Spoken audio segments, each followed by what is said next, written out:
What is up, guys? In this video I'm going to show you guys how I hack my Jawjackers to make the most out of them. Incredibly useful tools. Of course, they're not legal in every single province, but they happen to be legal here in Alberta and quite a few others in Canada. So I'm not sure about the states down there, but I'm sure you guys got a few too. So let's start covering a few things, guys. First off, when you're running just your stationary Jawjacker, so just your plain rig here, I run 36 medium heavies in most of my Jawjackers. Regardless of what I'm fishing, just switch my leader size.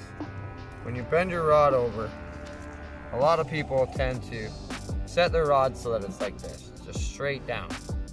What you need to be doing, guys, for more hookups, when that fish comes and bites it, hook it back,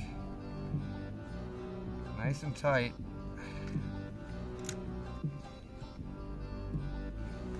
And you want to have that back curve here.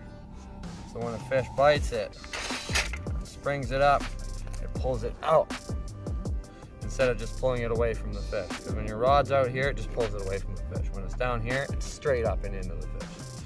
So that's number one. Another thing I want to talk to you guys about is these front pegs here.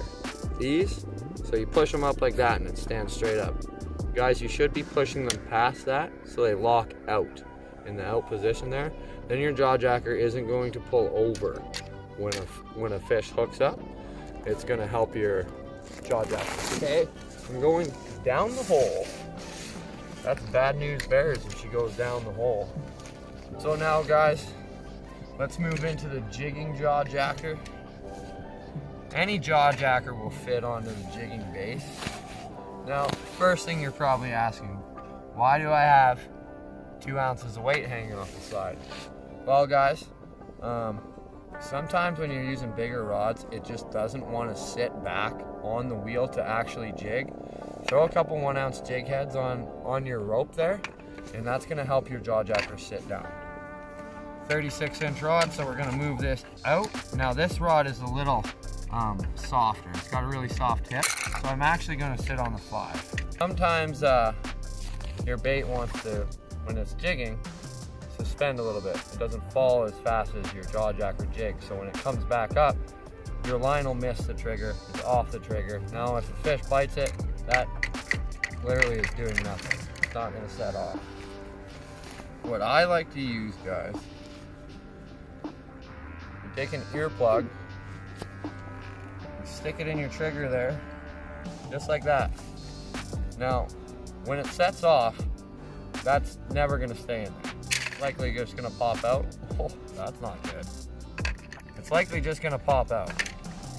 Nice thing about an earplug is it's not going to fall down your hole, not going to cause any pollution. So that's a great option, guys. I highly suggest doing that because a lot of times it doesn't seem to matter what I'm using. It makes it so I can use ripping wraps, jigging spoons, anything on my jigging Jawjacker now that I've used the earplug inside the trigger.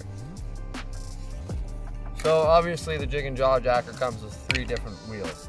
Fishing pike and walleye today, so I'm using, I do believe this is the toothy wheel. Yeah, the tooth wheel. That gives me 2 jigs and then a pause. And then we have our big jig wheel. So this is gonna be for like flutter spoons, guys, or those ripping wraps, because it gives it a great big jig, and then it kind of pounds it on the spot for a second, pause, another jig, and then a great big jig. And then you have the wiggle wheel. This, guys, this thing's for trout, is amazing. Just kind of pops your jig on spot really fast, and then it pauses, and then it's kind of 3 slow jigs, and then it pauses, and then back into that rhythm. So guys, get yourself, invest in this. If you're night fishing, I can't beat it. I mean, I've caught so many fish.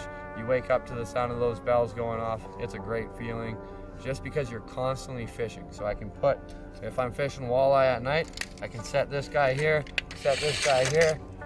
This guy's jigging a little more aggressive.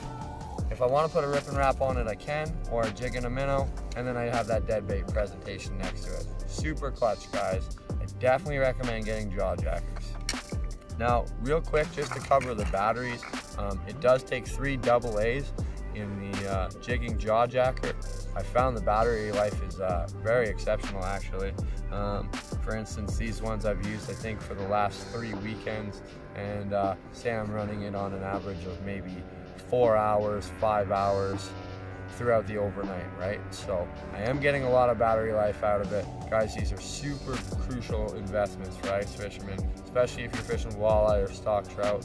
I find they kick butt compared to a tip up.